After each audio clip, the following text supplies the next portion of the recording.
Becky. Yeah, lovely. A familiar Zoom voice. So I'm Emma Bell, the CEO of Chapter One. Thank you, first of all, very much for volunteering to support one of our Chapter One children. We're amazed that we already have nearly 3,000 people signed up this year, and it's fantastic to see so many people engaging in some of these additional sessions that we're putting on. So a couple of quick introductions. My colleagues Becky and Isabel are also on the call, I think probably giving you a wave as we speak.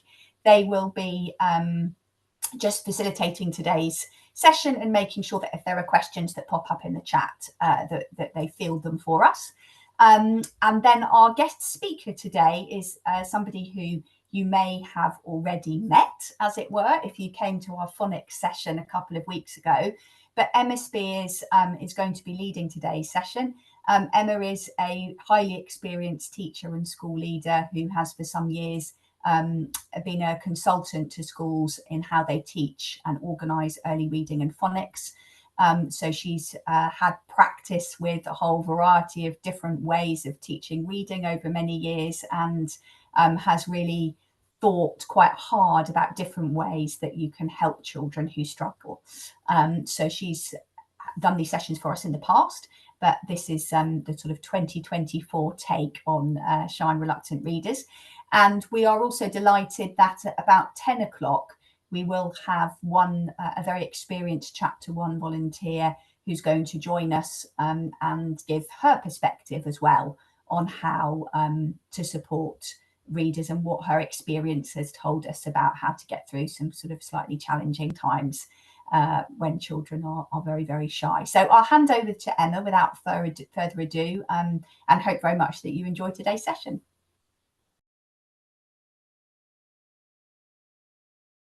Emma, you're on mute, I'm afraid. Sorry. Welcome, everybody. Thank you so much for having me. Today we're going to be thinking about these shy and reluctant readers, as Emma said, and this is, very common in the children that you might be volunteering with, because they're often children that have been picked by their teachers in schools to read with another person, to give them the confidence and to build what we might call in schools their reading miles. So the more children read, we know the more confident they become, and the more they persist, the more resilient they are. And reading is a lot about those kinds of things, as well as it is about the technical aspects. If you think about anything that you've ever learned to do as an adult, from when you were a child, so like learning to swim, learning to ride a bike, learning to read, anything where you've had to learn a skill, you've had to put the hours in, and reading's a bit like that. And what we know is that when children really struggle, it can really affect them. The Department for Education has got they're on a real mission to get lots and lots of more children reading, and they recognise that if children struggle with reading, they're going to really struggle across the whole curriculum. So their aim is to get everybody reading by the end of year one, or by the time they're 6 or 7 years old, because what we don't want them to do is for it to be a persistent struggle and then them to start really not liking reading. And we know that, when children say, I can't, it generally means I won't. And then it's really hard for them. It's hard for you to be able to turn the corner with them. So there's a few reasons why your reader might come to you and be a little bit reluctant. They might lack confidence. And usually, I was a teacher for a long time. I work with teachers nearly every single day. And, when I hear the struggling readers, a lot of the time they really lack confidence. So as volunteers, we've got to be really used to those sometimes awkward silences, because sometimes, you can imagine this yourself as an adult. If you are lacking in confidence, you perhaps might be a bit reluctant to say that that you find it hard, or ask for help, or you might just go quiet. So that's often what happens with children. They lack confidence, and you might find it hard to be able to get anything out of them when you're reading with them. And a lot of the problem is to do with their mindset. They don't see themselves as readers yet. They find the act of reading sometimes very, very hard. And sometimes it's because they've not seen many adults around them read, or they can't relate what they've seen adults do. They think, gosh, you know, I'm finding it so hard, and every single word is a struggle. I'm never going to be as good as them. And the longer this persists, the more they can see their friends around them starting to read really confidently. And if you're somebody who finds it really hard and it's taking you longer, then you're going to be getting all that negative feedback. So part of our job is to build that confidence up. And where they might be feeling singled out or might be feeling like they aren't the same as everybody else, then actually we've got a part to play in being able to make them feel special, to boost their confidence, to make them feel better about themselves, to see themselves as readers. And part of that job is to increase the reading miles that they do, or increase the amount that they read. And sometimes they respond better when it's somebody like a volunteer, because it's not their parents or their family members, where they can be like, oh, I don't want to do that at home, or you know, maybe at school there's a lot of distractions, and maybe sometimes the platform is a great place if you're a reluctant reader, because you can be reading with somebody who is completely outside of your normal kind of sphere of learning. They probably, if you've got somebody who's coming to read with you who is maybe 6, so maybe they're in year 1 or year 2, they already know that they're finding reading hard. They've got that feeling, that knotty feeling in their tummy, and they just know it's hard. They might be really afraid of making mistakes. So sometimes when children are reluctant, it's because they don't want to go wrong. Sometimes they've got that fear of, I don't want to get it wrong. And I guess our job is to be co-readers. So to approach the reading when we're volunteering with children as a, we're going to read it together type of approach, rather than I'm going to see what you can read to me kind of approach. Because if you are reluctant and you know you find it hard, the worst thing an adult can do is heap that pressure on even more. So what we're aiming to do is reduce the pressure right down. They might not be used to practicing. So often when we're practicing a new skill and we find it really, really hard, you know, like you've got to put the time in, and it feels hard every single time you do it. So if we'd never run a marathon before, as an example, and then I said, right, okay, next week you're going to run a marathon, that would be impossible for you, because it might not be, but it will be a lot harder because you've not had the training, you've not had the build up to it. And also there'd be a massive mindset resistance. So we've got to think about that. And also the fact that they're children, so they're going to be thinking about loads of other things. They might be thinking about being hungry. They might be thinking about, you know, often you can't see what they, you know, you won't be able to see what they're doing. So they could be looking at distractions around the room. They could be thinking about who's picking them up. They could be thinking about what everybody else is doing while they're reading with you. You know, who's friends with who. You know, like there's a load of things. In the same way that often, you know, you might sit on calls like this and be thinking about your shopping list, or putting the washing on, or something even more like life related.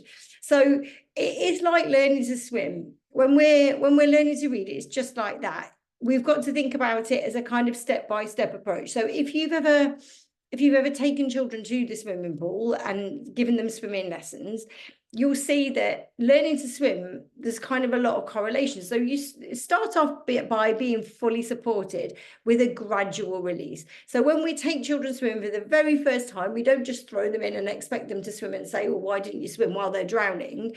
We think about, right, okay, I'm going to really, really support you. I'm going to really help you. And we teach them, if you go and sit in swimming lessons, they teach them one step at a time. So sometimes they'll do activities that are around breathing. Sometimes they'll do activities around kicking their legs on the front or on the back. Sometimes they'll have a float and work with their legs, or sometimes they'll do things where they're working on their arms.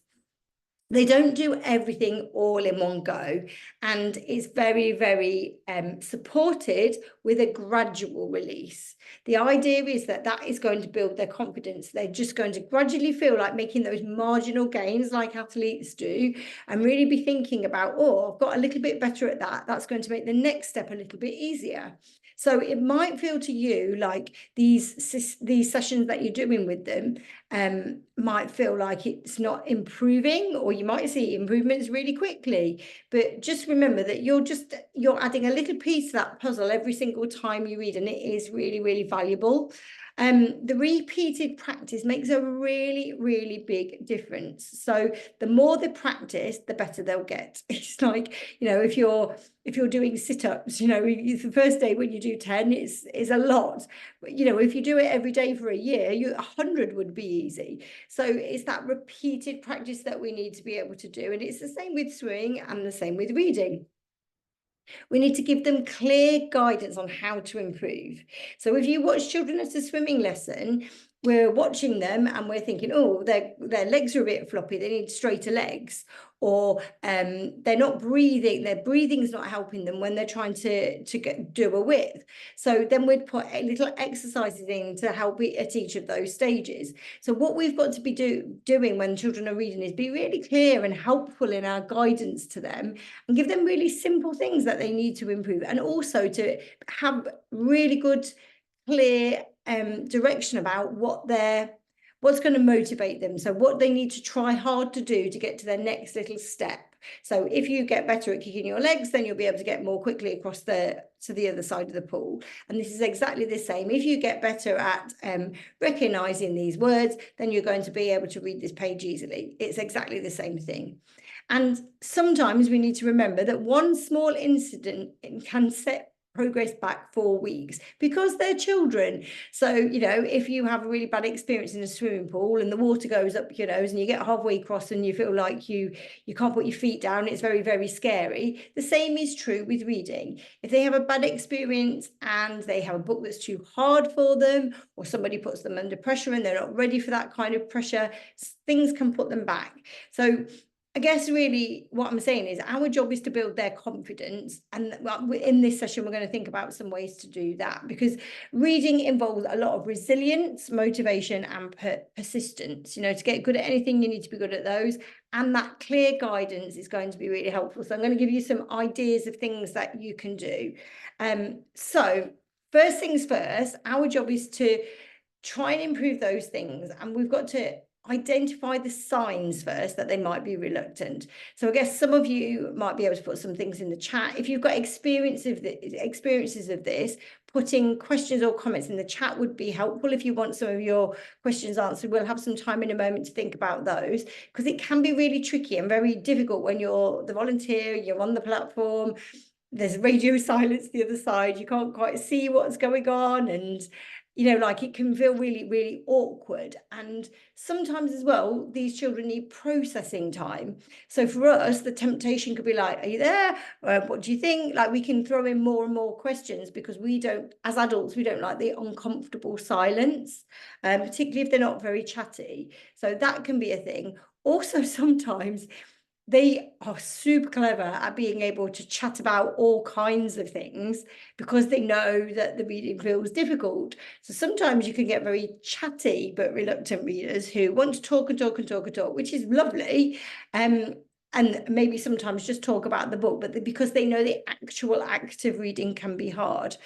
So I guess the first thing to think about is the signs. So what that way they might be, and then set the scene that this is going to be a safe place to practice, that it's okay, and that you're going to do things together. It's not a test, and we're not going to keep asking them questions. We're not going to ask them to do things on their own if we feel like they can't, because that's just going to set everybody back.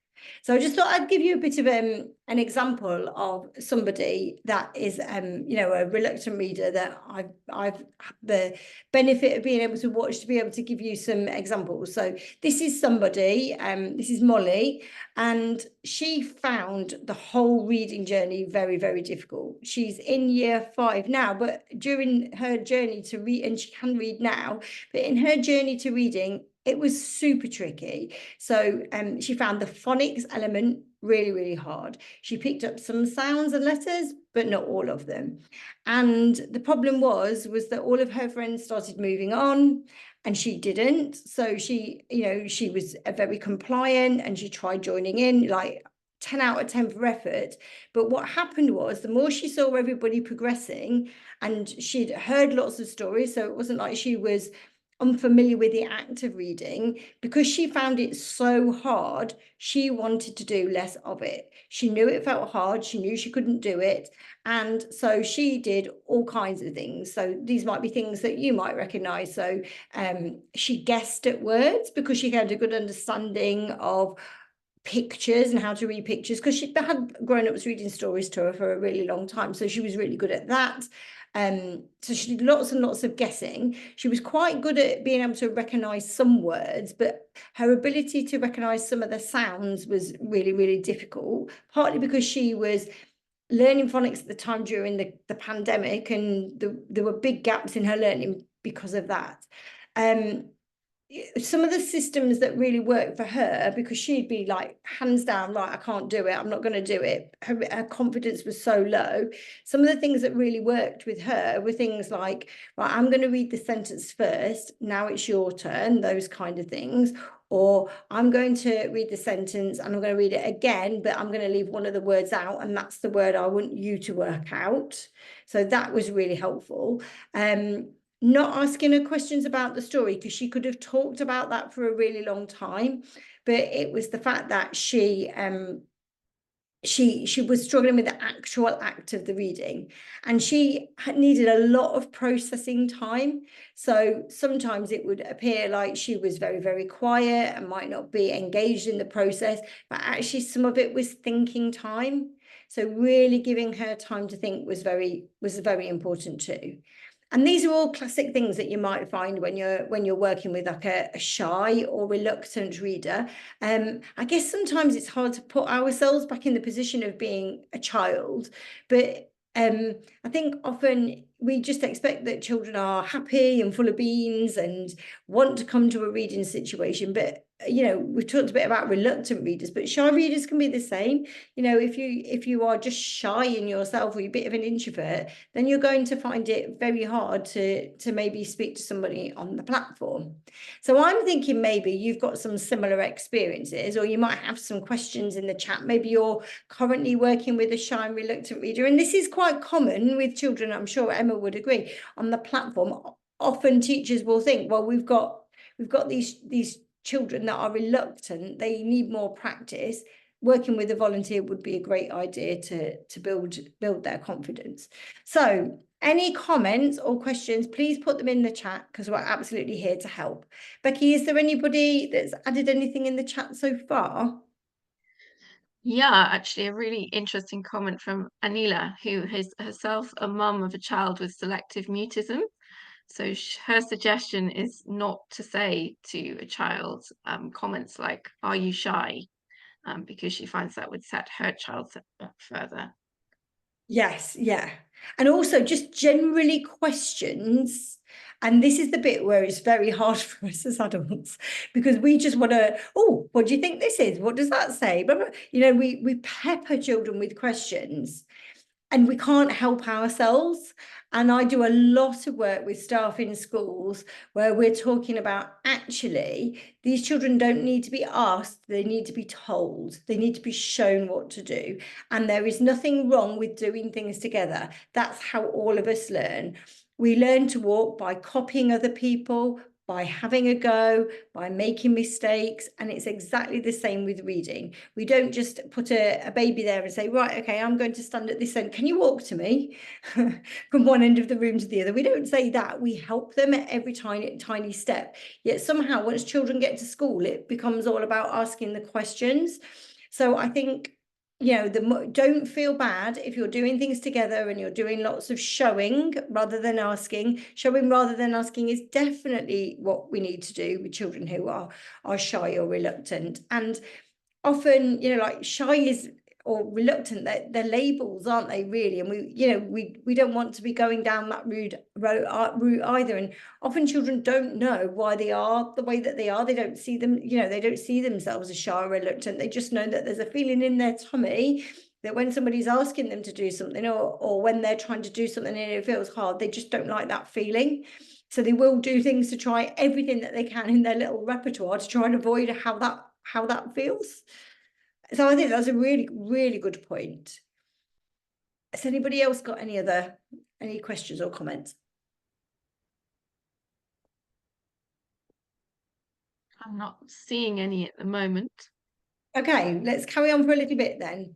So things that we can do with these children then. So we need to provide them with the time and the space. And like I said before, this is the bit where it can feel a bit awkward for us as adults, because we like there to be the backwards and forwards as in the way that we would have a conversation with another adult. But actually giving them the processing time and the space and getting comfortable with the silence is okay.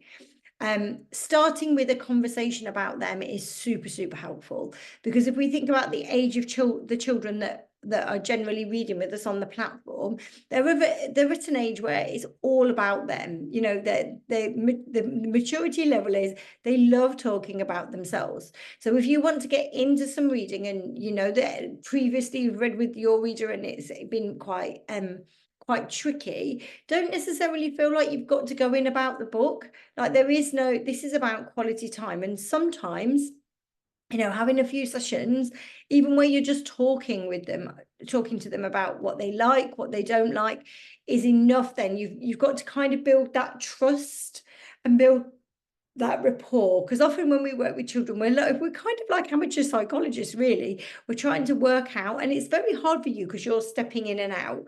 What I would say, as somebody who works in schools and with teachers all the time, is it would be unlikely, not necessarily impossible, but it would be unlikely that a teacher would assign somebody to you who definitely would not be able to respond, because that would be setting a child up to fail. So I guess if we're looking at it from a teacher's point of view, yes, it's somebody who needs practice.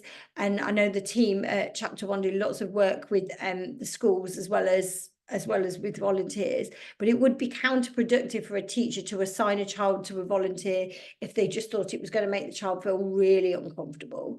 So I guess that's something to bear in mind. I guess really it's all about being positive and pausing. So, I had a really good morning this morning. I saw this dog, blah, blah, blah. What have you seen this morning? And just having like that general conversation, because I feel like there's often pressure if we're going into a reading situation that we've got to get on with the reading. But when you go to work of a morning, often we like have a bit of a conversation with colleagues before we get started, or we have a bit of a bit of an email backwards and forwards sometimes, or in WhatsApp groups, we're having conversations with other people, and that's okay. It's just setting the ground for making the working environment to be just right. And like I said, comment rather than question, and have some starters up your sleeve. So things that you could try, they're not always going to work, but there are some things you could try. So, it looks like you've been busy this morning, or I bet you've been busy this morning, or I bet you've been working really hard on your reading since last time, or I think you're really ready to read. I think you are. I've been looking forward to reading with you all day. So things that are going to make them feel like a warm, fuzzy feeling going into this reading situation. I can't wait to see what you're going to be reading and what we're going to be reading together. Let's have a look. That kind of setting that kind of positive expectation. And your teacher's chosen a great book for us to read today, or let's choose a book together, or go into that conversation the same way that you would, with the same kind of experience that you would go to if so you wanted somebody to talk to you positively in that way, that kind of way. Commenting rather than questioning, them pausing. So things like, I wonder what this book could be about. So that could be like, what's this book going to be about, is a question, but just saying, and that evokes that kind of fight or flight response if you're reluctant or a bit shy. But if you say, I wonder what this book could be about, and then pause, that takes the pressure right off.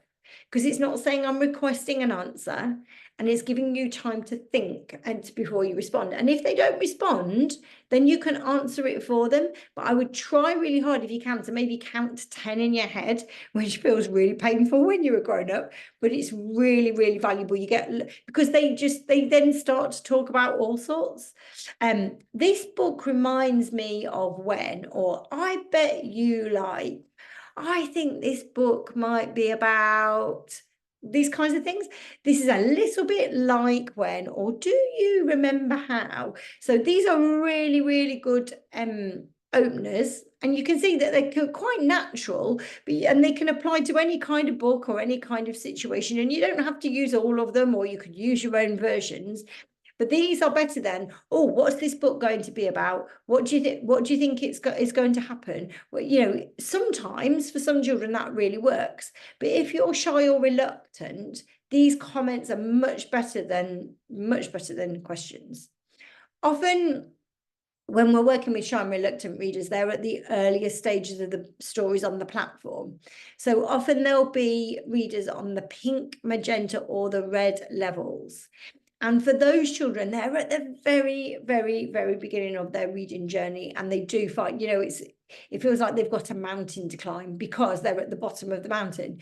And there's little strategies that you can use to really help them.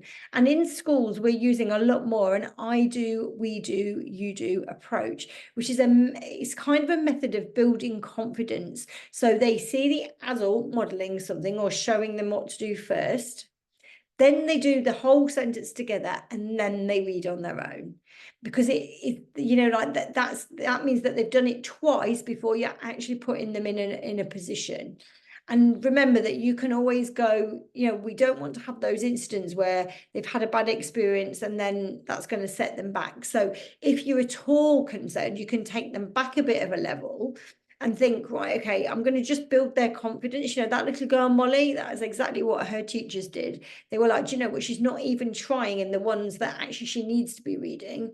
She just is totally disengaged. So let's take her back a level and give her a book that I know she can easily read, because I want her to do that for a little while to make her feel like she's actually going to be getting somewhere and that she can do it. So this I do, we do methodology looks a little bit like this. So I might say, right, okay, I'm going to work out this word. So I is the first word, and then we'll read it together. I, and then they would read it on their own. Brilliant, and lots of praise. Well done, that's excellent. We've read the first word. Then my turn again. Got, got.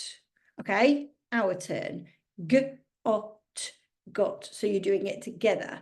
And then, right, okay, your turn. So then you're giving them chance to be able to really look at it, really think about it. And then you're going to go back to the beginning and you're going to say, right, now my turn again. I got. Our turn. I got. And then their turn on their own. So this feels very supported. And sometimes people think, well, it's not, is it tricking them? Is it, you know, is it a bit of a over supporting them? Is it giving them too much? Is it giving them too much help? But remember, they're shy and reluctant for a reason, usually because they find this hard and they've got poor confidence. So the whole point of this is I'm showing you what to do. It's not that hard. If I've shown you and we've done it together, then when you get to do it on your own, it's not going to be that hard. So I'm going to work out each of these words separately. I do it, we do it, you do it. And then I'm going to go back to the beginning of the sentence and read all of the words that we've worked out so far until we've worked out the whole sentence. I got a big cat. Our turn. I got a big cat. Your turn. Can you read it on your own without any help? And there must be, because you've unpicked it. Now, I guess the thing with this is to feel the confidence to not feel like you've got to get to the end of the story, because I feel like sometimes if you spend a long time like that on one page or one sentence, you might feel the pressure of the clock ticking. But remember, this is about quality, not quantity. It's not about how, you know, you can come back to the same story again and again if you want to. So I think that can be really helpful. Also, this is, as I said, it's a way of showing rather than telling. So it can be a really good way of them being able to watch the expression that adults use when they read. And it can really help them to see what a good reader looks like by following this kind of methodology. As the children go through these levels, so once they get to that kind of red, yellow, blue, or green level, they'll be getting more able, and they'll know more sounds. And what we can be doing is be building up a little bit more to that feeling of independence, because that's what we're really aiming for. So we want them to kind of be a bit like filtering themselves in a little way. So providing plenty of processing time, like I said, blending the sounds for them. So if they can say the sounds, but they're struggling to work out what the word is, say they say cat and something random comes out, then you can blend that word. So if they say cat, you can say cat for them. Equally, you can read the sounds for them and they can work out what the word is. So you can say, right, okay, instead of you having to read the word, I'm going to say the sounds and see if you can work out what the word says. So you can do it both of those ways, and that would absolutely help them. You can step in. So like I said, those strategies that I would use with Molly. So reading the sentence first and then leaving a word out, definitely one that I know that she could read, or leaving the last word out. So she's only reading one word, or I'm going to read one page, you're going to read the next page, just chunking it down. It absolutely doesn't matter if they're only reading a little bit of it. The expectation is that they read some of it, but it can just be like one word per session to start with if they're really, really, really reluctant. And it can be just something that you know that it's going to be achievable to do. Because the more you do this, the more you can it's that gradual release, the more you can start to step back and let them read a bit more. Independent readers should reread sentences independently. So once they get onto maybe like the blue and the green kind of books, the idea is that then they can start to check for themselves, and you can start to ask questions like, does that make sense? Or does that sound right? Because sometimes they misread, and because they're so focused on being able to work out what the words say and using the phonics strategies to be able to work out the words, sometimes they find that a little bit hard. So asking them those questions to self-correct, because that's, what all good readers do, is check that the reading makes sense. So some of the things that you might find that they find really difficult. So sometimes if you've got things where you've got two letters making one sound, like the E in sheep, they might still not remember that there's an E in that word. So sometimes it can be a really good idea if they've misread something, to point out the bit that maybe they've read wrongly. So if they were looking at sheep and they said sh, ep, for example, which is really common because they're just not seeing the two letters making an E sound together, you could say, right, okay, my turn, sheep, sheep, our turn, sheep, sheep, your turn, sheep, sheep. Remember, the E and the E are making the E sound in that word. So just reminding them, just being really mindful of maybe where they might be finding it hard. You might find that they don't recognize some common exception words on site. So that's where you can use some of the flashcard games, some of the extra little bits on the platform that I'm sure Emma can talk to you about, those bits and bobs on the platform where you can just give them some extra practice. And sometimes as well, if you feel like, do you know what, we've tried with the book, we've done a bit of the book and it's feeling, they've had a really good go, maybe some of the games or the activities that are on the platform, you could either start with those or finish with those. I feel like maybe finishing with them might be better. So it might be, right, first we're going to read a couple of pages, then we'll play a game. I think that can be very powerful. If you start with the game and then get onto the reading and then reluctant with the reading, you might have a bit less success, I would think. Sometimes they struggle to blend the sounds together. So they might be good at saying the sounds, but just not blending them together. So you can say, right, I'm going to say the sounds, see if you can blend them together. Or they might miss out words and make up words. And that's usually because they're not remembering the sounds or holding it in their memory long enough. So these are just things for you to look out for and think about. If you've got somebody who is shy and reluctant, these might be things that they might be struggling with. And things to just be mindful of just being like, do you know what, instead of expecting them to be able to do it, I'm just going to help them with it and do that. I do, we do, you do, or miss out bits, or break it down so that you're doing a bit and they're doing a bit.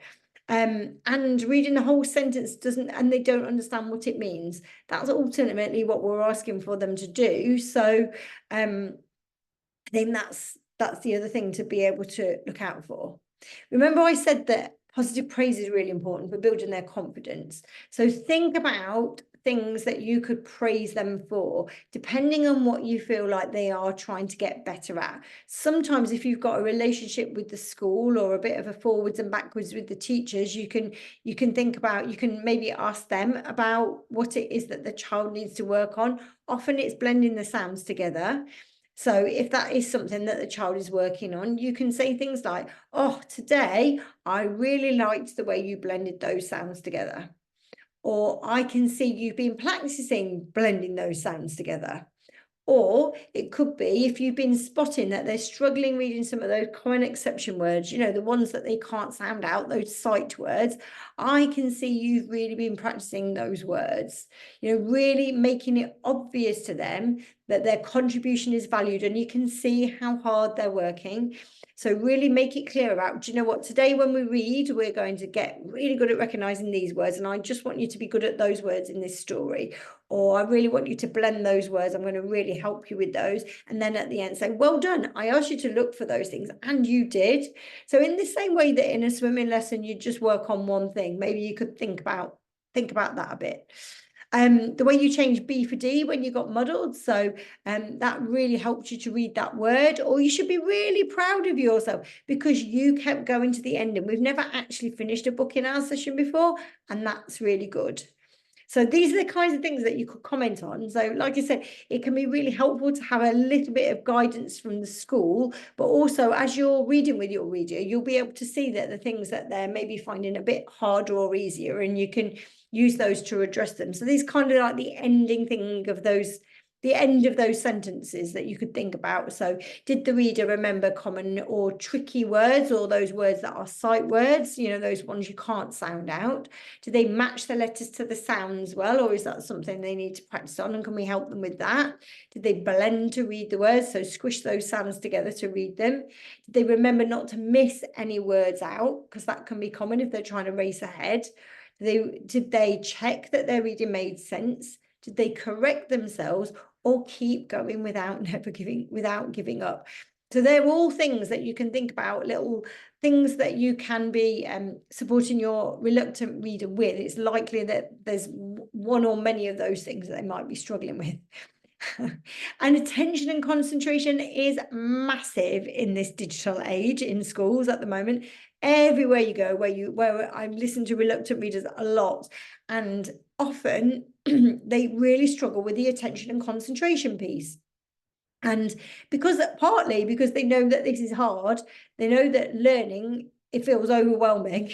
So they try and find all these little diversion tactics. So you might find that they go off to the toilet and disappear, or you might find that they want to chat about other things. You might find that they're looking around the room and not listening to you. So again, that might be harder when you're working on the platform, because you can't necessarily see. Or they might be distracted by fiddling with objects.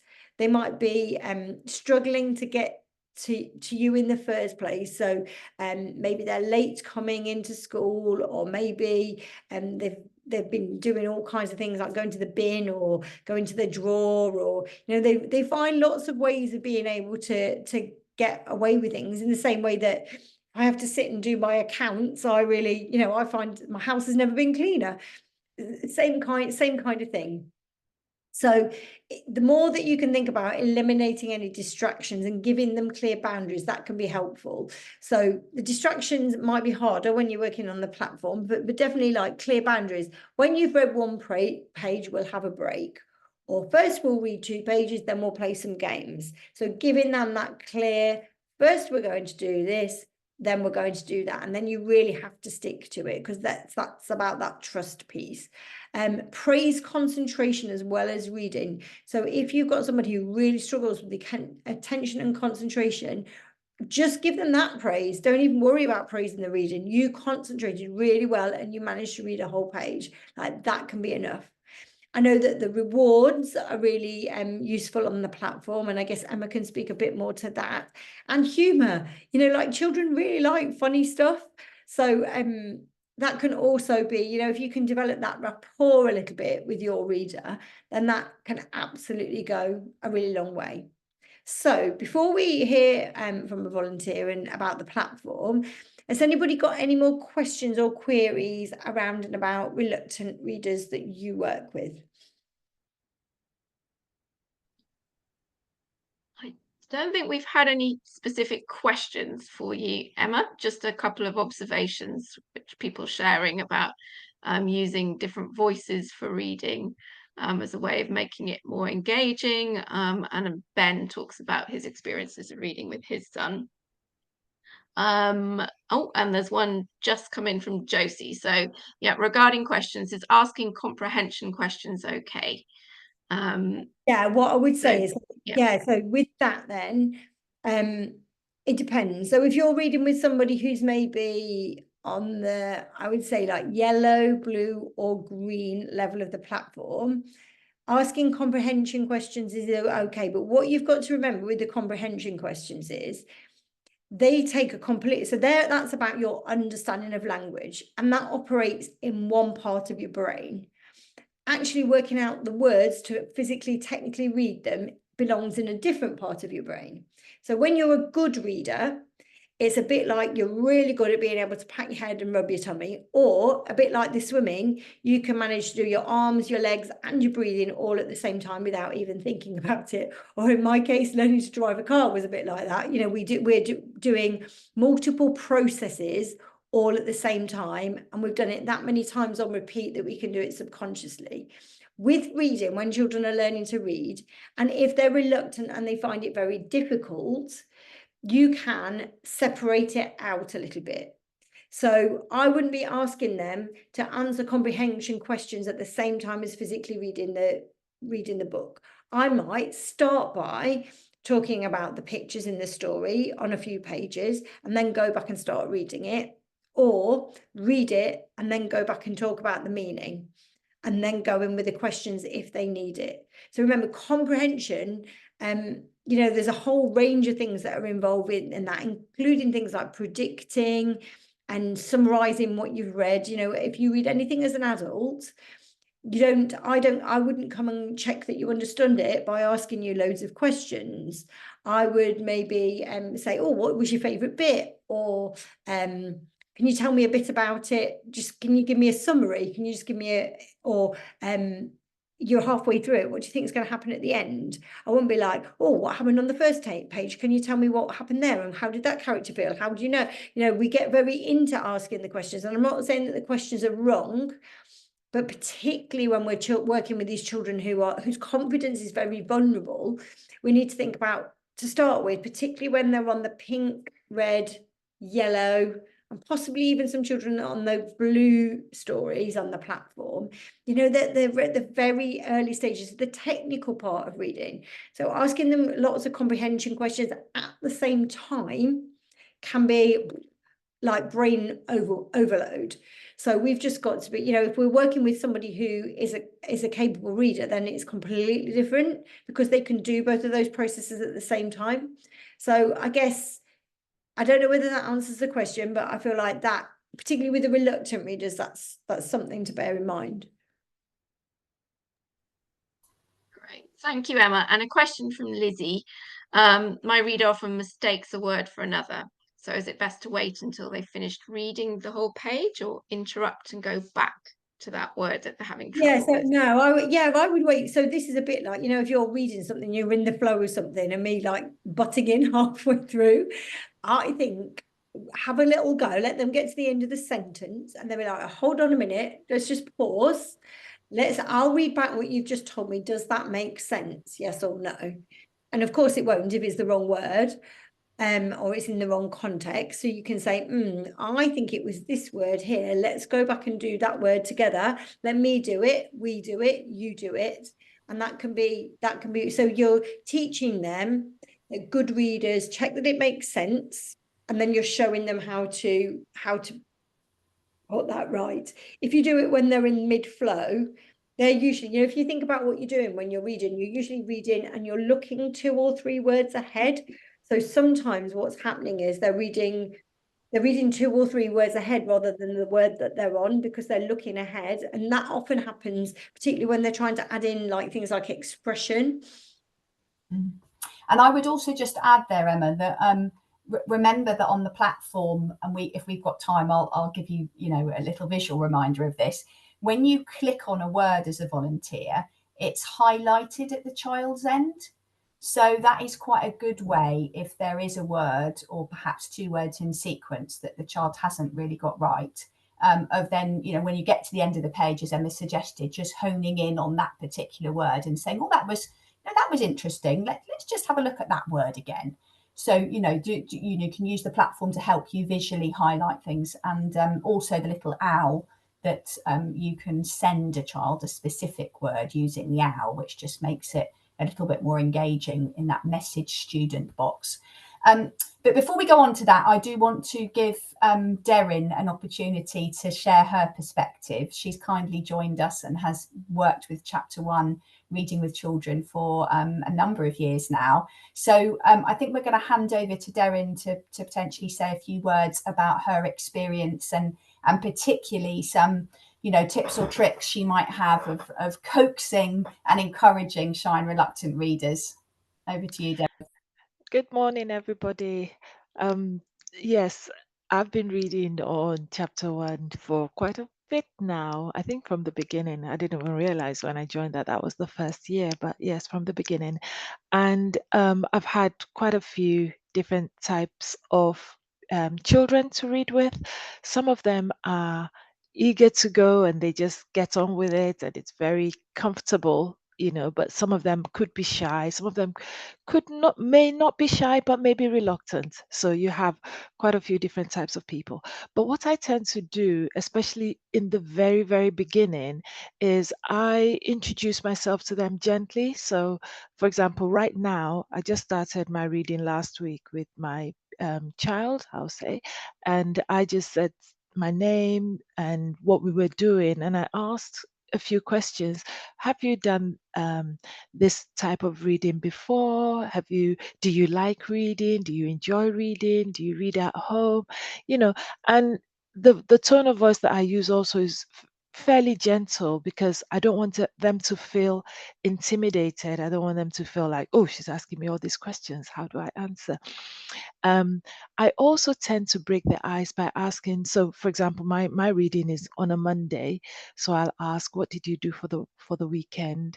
I could ask something like, "What did you have for breakfast?" or "What did you have for dinner?" You know, "Did you go to the park?" Just general things like that. And from how the child responds, I know how to ask the next question. I'll give a couple of examples of what I had with a reluctant reader this time. Most of the time with the shy readers, I think you're able to draw them out. It may take a week or two, but most of the time you're able to draw them out. But the reluctant readers, you have to find some other strategies. So I had a young reader who was not shy, and they used to tell me, "Oh, I don't want to read this, it's boring. There's, you know, maybe what's happening in class is more exciting for them." So one day we were reading and I could see that I just could not get the attention. So I said, okay, you know what, I will read and you listen, and let's so and then, oh sorry, I also would encourage them to look at the pictures to see the story, what the story is about. So I was like, okay, I will read and let's take it from there. And that also did not seem to work very well. So the following week, when we had and they'll always come to the call. The following week, when we had it, I said, okay, do you know what? Let's just have a chat, play some games. It was almost as if we were not going to read that day. And as time was going, I bet they were thinking, so when is the book coming along?